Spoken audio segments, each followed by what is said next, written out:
This podcast was produced by OAR FM Dunedin with support from New Zealand On Air.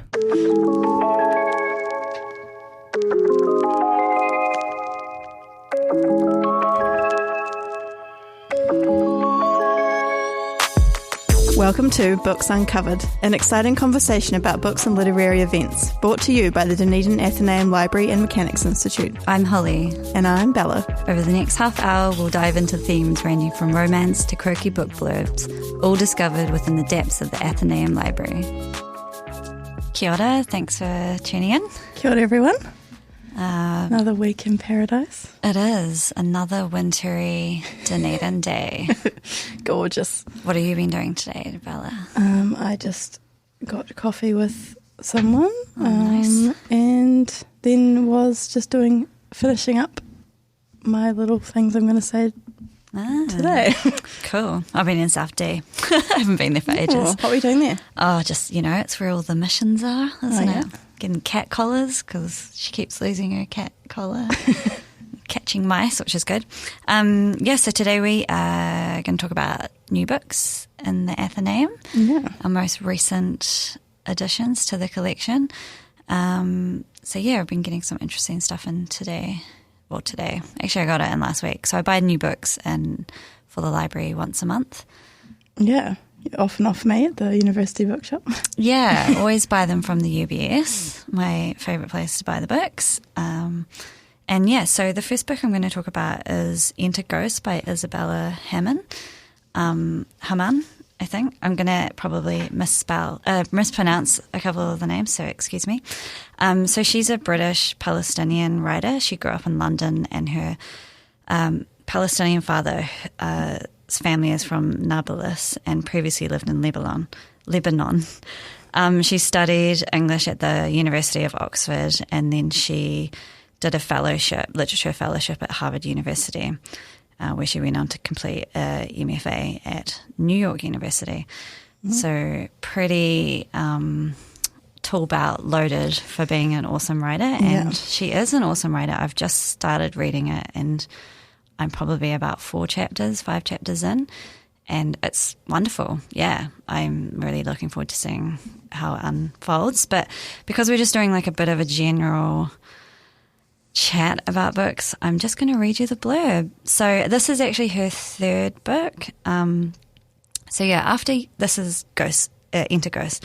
After years away from her family's homeland and reeling from a disastrous love affair, actress Sonia Nasser returns to Haifa to visit her older sister Hayan. While Hayan made a life here, commuting to Tel Aviv to teach at the university, Sonia remained in London to focus on her acting career and her now recent dissolving of her marriage. On her return, she finds her relationship to Palestine is fragile, both bone deep and new. When Sonia meets a charismatic and candid Mariam, a local director, she joins a production of Hamlet in the West Bank. Soon, Sonia is rehearsing Gertrude's line in classic Arabic with a dedicated group of men who, in spite of competing egos and priorities, all want to bring Shakespeare to that side of the wall. As opening night draws closer and the wearing intensifies, it becomes clear just how many obstacles stand in the way of the troupe. Amidst it all, the life Sonia once knew starts to give way to a daunting, exhilarating possibility of finding a new self in an ancestral home.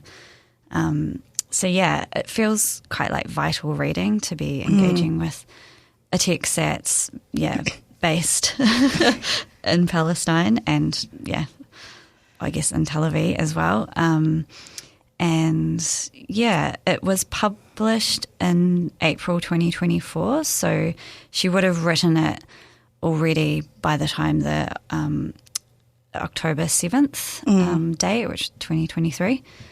It doesn't really talk to the situation currently, but it definitely is giving it contextualizes the whole situation. Oh, I can't wait to read it. I have another one of her books, which is a non-fiction I think it's an essay that has been published, which I can't actually remember the title of, but the subtitle is On Palestine and the Narrative. Oh, okay. So is that recent publication? I think it's been published recently post the genocide beginning. Okay. There's quite a few interviews with her as well on YouTube. She's very well spoken. Yeah, I've heard very good things about Enter Ghost. Yeah, definitely. Excited to get it out from the library. Yeah. So what one have you got? I went through the recent books tab on the website, which is very nice. Yes. And a new one that stood out to me is Stag Dance by Tori Peters. I picked this one to talk about because I read Peters' first novel, Detransition Baby, and I really loved that. And this one is her second novel, and by all accounts seems incredibly different from Detransition Baby, but another banger. So this is a collection of, just described as one novel and 3 novellas.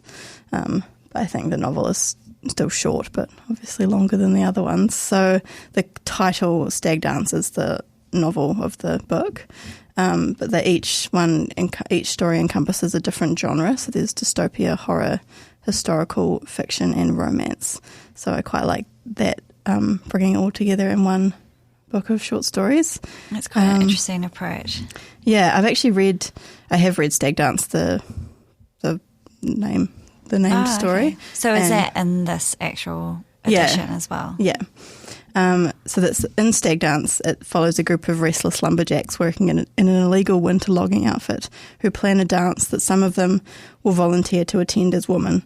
When the broadest, strongest, plainest of the axemen announces his intention to dance as a woman, he finds himself caught in a strange rivalry with a pretty young Jack, provoking a cascade of obsession, jealousy, and betrayal that will culminate on the big night in an astonishing vision of gender in transition.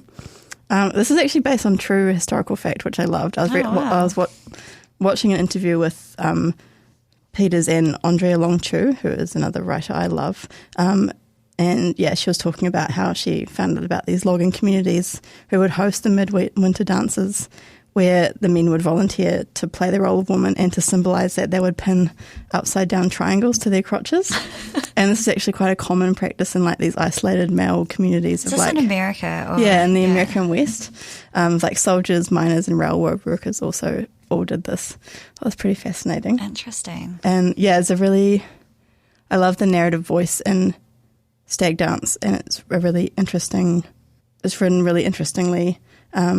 And the other stories in Feature Friends and Loved Ones, which is imagining a gender apocalypse, which is brought about by an unstable ex, and then one called The Chaser, which is a secret romance between roommates at a Quaker boarding school. And the last story, The Masker, follows a party weekend on the Las Vegas Strip as it turns dark. So intriguing. Yeah, I didn't quite grasp that it was a novel and then novellas within the actual thing. Yeah, so I think 2 of the stories were published before Tori Peters published Detransition Baby. I think it was in Feature Friends and Loved Ones and The Chaser or The Masker, one of them. But yeah, they came out before her first novel, and then she's repackaged them into this awesome collection. But I think they all speak to each other really well. So yeah, I'm excited to read the rest of this book. Yeah. And you should get it out from the Athenaeum Library. That's right. So I'm going to talk about a very light-hearted reader, Kirsten Hanna. I actually didn't know much about her, and everyone was like, oh, it's her latest novel. So she's an American writer, and she's born in the 60s. So her first book was published in 1991, and she has quite a body of work behind her. Her most recent book is called Summer Island. Just a bit more about her. So she's got a degree in communications, and she studied law and worked in the advertising agency, which I think is kind of like an interesting background for, essentially she's a romance writer, I think. Historical fiction. It's historical, but kind of romancy. There was a lot of romancy vibe kind of covered. I mean, I'm judging a book by its cover. Like maybe her older stuff. I think it said, I read that she started writing because she started writing about her experiences of losing her mother when her mother was ill. Okay. Yeah, so that's how she got into it. But anyway, so this book, Summer Island, just read you a wee bit about it. Years ago, Nora Bridge walked out of her marriage and left her daughters behind. She has since become a famous radio talk show host and newspaper colonists, believed for her moral advice. Her youngest daughter, Ruby, a struggling comedian who uses her famous mother as fuel for her bitter, cynical humour. When the tabloids unearth a scandalous secret from Nora's past, their estrangement suddenly becomes dramatic. Nora is injured in an accident, and the glossy magazine offers Ruby a fortune to write a tell-all about her mother. Under the false pretences, Ruby returns home to take care of the woman she hasn't spoken to for almost a decade. Nora insists they retreat to Summer Island, to the lovely old house on the water where Ruby grew up, a place filled with childhood memories, love, joy and belonging. There, Ruby is also reunited with her first love and his brother. Once the three of them had been best friends, inseparable, until the summer that Nora had left and everyone's heart had been broken. Well, it sounds quite scandalous. Also sounds kind of like a film. I feel like a lot of these writers kind of write with the kind of hope or the glint of adaptation hope to be an adaptation. Yeah. Speaking of which, you have a book that is going to be adapted into a TV show. Oh, nice transition there. Thank you. Is this The Good Father, right? Yes. I'm just second guessing. I was like, I don't think the other one is. Be an interesting pick. Yes, I am talking about The Good Father by Dunedin's own Liam McIlvenney. So this is the story of Gordon and Sarah Rutherford, two happily married professionals with as good a life as you can imagine, until it's not. One fateful afternoon, their precious son Rory is taken from the beach outside their home, and from that point onward, their only certainty in their lives is that nothing will be the same again. Plunged into a kind of waking nightmare, they are faced with the worst of all situations. And whilst it is fair to say they do not take the situation lying down, pursuing every possible lead as far as they are able, there comes a time when the accusations die down and all the leads take them to dead ends, and the only option is to move on. And it is in moving on that everything changes once again. So this sort of is a novel exploring, it's a literary thriller, I would describe it as, exploring the fears of, I suppose, every parent, that they lose a child by means fair or foul. Yeah, I started reading the first, just while I was sitting at work. Yeah, started reading. I was like, oh yeah, I can see you can just get fully immersed. You kind of want to just sit by the fire. I haven't read this yet, but I've heard incredibly good things from people at work. Our buyer, Ina, loved it, and it's been flying off the shelves. So yeah, and it's been picked up to be made into a TV series. I'm not sure by who, but yeah, that's exciting. Liam's just been touring the book around, and I think is on his way back to New Zealand soon. He teaches on the Masters of Creative Writing course that I'm doing this year. He's one of the course conveyors, and yeah, he's a really good writer. It's all about the sentence. Yeah, I've read one of his other ones, The Heretic, which I really enjoyed. It's just like it's a solid crime thriller writer. Okay. And I like how he sort of brings in literary references into these books. Like it's very grounded in like Scottish, what do you call, tartan noir and all that genre, and referencing back to like things like Poe and, you know, all the classics. So it brings a depth to his writing, which I enjoy. Because The Good Father's set in Scotland as well, isn't it? Yes, I think so. I forget what part. In a small town. On the coast, yeah. One of those ones. Yep. What's your next? Well, I'm going to talk about a book that's just been... So they just had the Booker long list announced. Yeah. And I have to say that I don't really recognise any of the authors on this list, and apparently a lot of people were saying this. Yeah, quite a...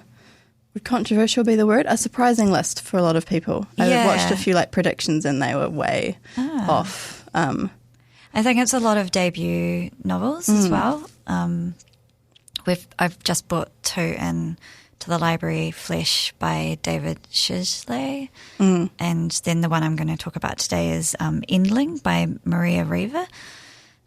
So she's born in the Ukraine and moved to Canada when she was a kid.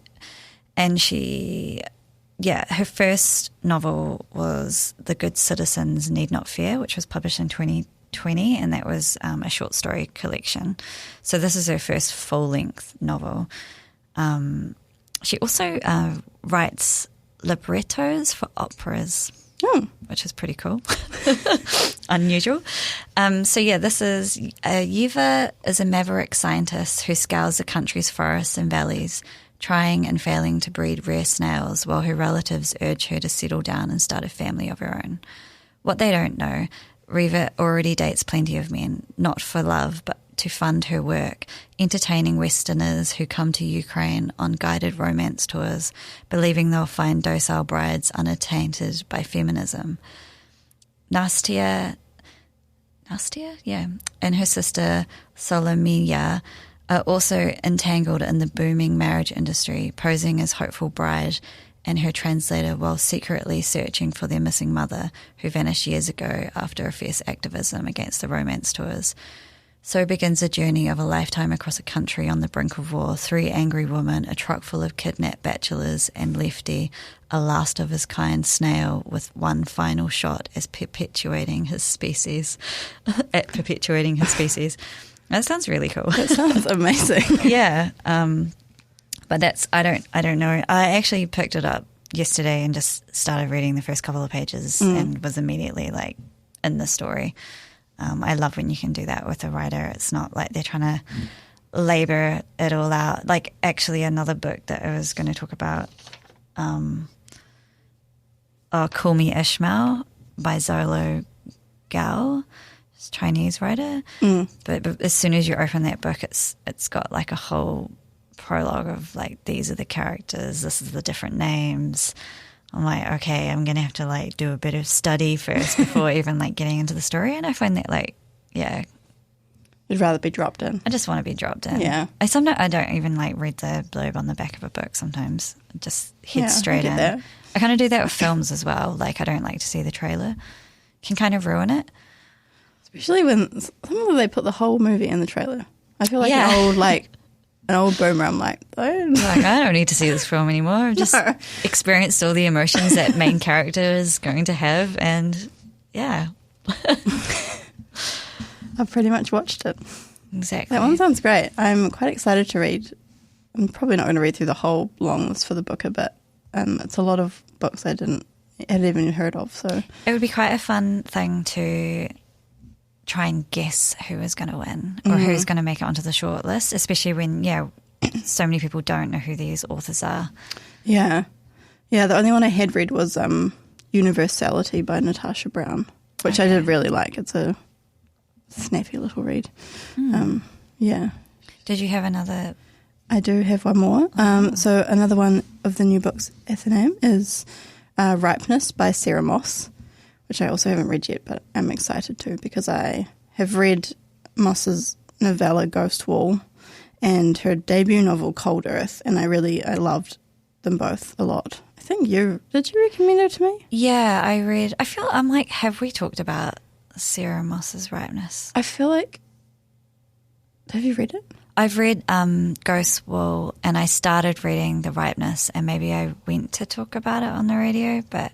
Well, apologies if you've already heard this, but... You're going to talk about it again. You're going to hear it again. She is a fantastic writer. I love her. I want to read all of her books. They're just so haunting and unsettling and like very beautiful.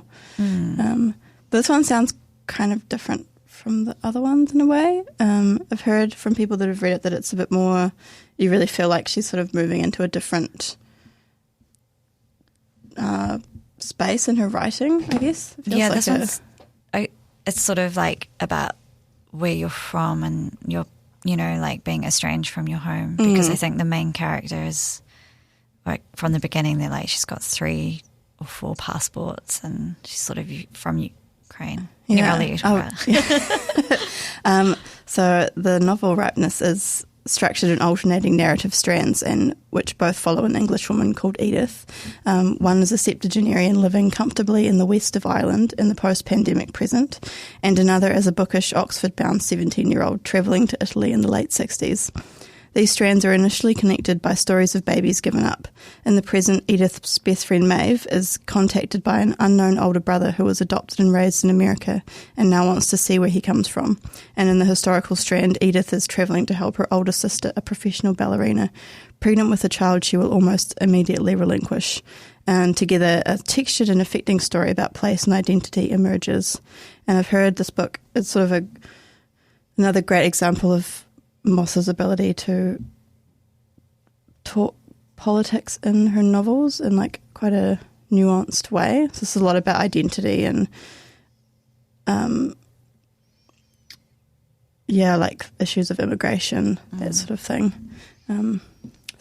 Someone who read it at who borrowed it at the library said that they preferred being in the story of the young character in Italy more than the I have talked about this because remember the first opening scene is a sex scene, but then you find out that the character is actually, past retirement age. So you're like, oh, okay, this is interesting. You have talked about it. Yeah. Wow, I hope you've enjoyed revisiting this book again. It's probably the first time we've done that on this show. We are human. We are humans. We're full of errors. Errors that we can't delete. Well, if you like the sound of it the second time, you can pick it up at the library. Cool. Yeah. I'm excited to read it. Yeah, I could. Another reason why we're just giving you highlights of the new books at the Athenaeum is because, I mean, for me personally, I've had no time to read, which is terrible because there should always be time for reading. But it is hard to find time to read. Yeah. You gotta sit down for... I'm reading a lot for this master's course as well, so yeah, it's trying to fit it in around that. It's always like something I should be reading. And I just finished The Small Boat, Vincent Delacroix, which you talked about another time. Yes, which is really good. I was going to mention the Call Me Ishmael, which does sound really cool. So she's a Chinese-born British author, filmmaker and academic. Her writing and films explore migration, alienation, memory, personal journeys, feminism, translation, and transnational identities. This is Xiaolu Gao. I'm sorry, I'm probably not. Xiaolu. But yeah, I was reading how her grandparents were illiterate, for instance, and she just sounds like she's done heaps of amazing things like documentaries and all sorts of stuff. But this book is set in 1843. Ishmael was born in a small village on the stormy Kent coast where she grows up swimming with dolphins. After her parents and infant sister die, her brother Joseph leaves to find work as a sailor. Abandoned and desperate for a sea life, Ishmael disguises herself as a cabin boy and travels to New York. Call Me Ishmael reimagines the epic battle between man and nature in Herman Melville's Moby Dick from a female perspective. As the American Civil War breaks out in 1861, Ishmael boards the Nimrod, a whaling ship led by the obsessive Captain Senkia, a black free man of heroic stature who is haunted by a tragic past. Here she finds protectors in the Polynesian harpooner Kaori and Taos monk Mazi, whose readings of the I Ching guide their quest. Through the bloody male violence of whaling and the unveiling of her feminine identity, Ishmael realizes there's a mysterious bond between herself and the mythical white whale. Moby Dick, Zhao Gao, has crafted a dramatically different feminist narrative that stands alongside the original while offering a powerful exploration of nature, gender, and human purpose. Sounds great. Sounds really cool. It's kind of like James Percival era in that, reimagining a classic. But yeah, we're almost running out of time, but I did just want to talk briefly about some events that we've got coming up at the Athenaeum Library. So, if you want to hear me read poems, I'm reading alongside my classmate Brenda Finlayson on Wednesday at 7 p.m. as part of the Octagon Collective monthly readings that they have at the New Athenaeum Theatre, which is at the back of the library. And then on the 21st of this month, there's the Layers of Identity, which is put on by OAR FM. So there'll be readings from 4:30 to 5:30. And then on the 22nd is National Poetry Day, and that happens from 5 p.m. until 8, and that's free for everyone to attend. And there's going to be music by Simon Eastwood and Modiko playing violin. So it should be really awesome. And there's amazing. About 10 readers, and we're all reading one poem. I'm reading a poem as well. But you're all welcome to come along, and that's on the 22nd of August. Yay. I think there's going to be a lot of literary stuff coming up in Dunedin with the Writers' Festival, and it's the Young Writers' Festival as well. Best time of the year. Yeah, it's great to have this stuff happening in winter, I think. Yeah. We'll have something to look forward to. Yeah, keep them busy. I saw a sneak peek of the Writers and Readers Festival, and it looks really good. Did you now? Yeah. They have their announcement, I think, is it on the 10th of September? They have their kind of launch party for the festival. But yeah, I'm really looking forward to finding out what's on the agenda this time. And they're doing a fundraising as well. So if you have some spare cash and think it is valuable to have a festival like this running every 2 years, which it absolutely Definitely is. Then yeah, you can look that up on their website. I'm not sure how long that's running for. Fling some cash their way. Cool, well, have a good weekend, everyone. Goodbye. Ka kite. You've been listening to Books Uncovered, brought to you by the Dunedin Athenaeum Library and Mechanics Institute. For more information about hosting events or becoming a member of the Athenaeum Library, please visit our website, dunedinathenaeum.org.nz, or come in and visit us in the Lower Octagon. Our opening hours are Tuesday to Wednesdays, 10 a.m. till 2 p.m, and Thursdays, 2 p.m. till 6 p.m. To listen again to this episode or to find other podcasts in the series, look for Books Uncovered on oar.org.nz or your favourite podcast platform. This podcast was produced by OAR FM Dunedin with support from New Zealand On the Air.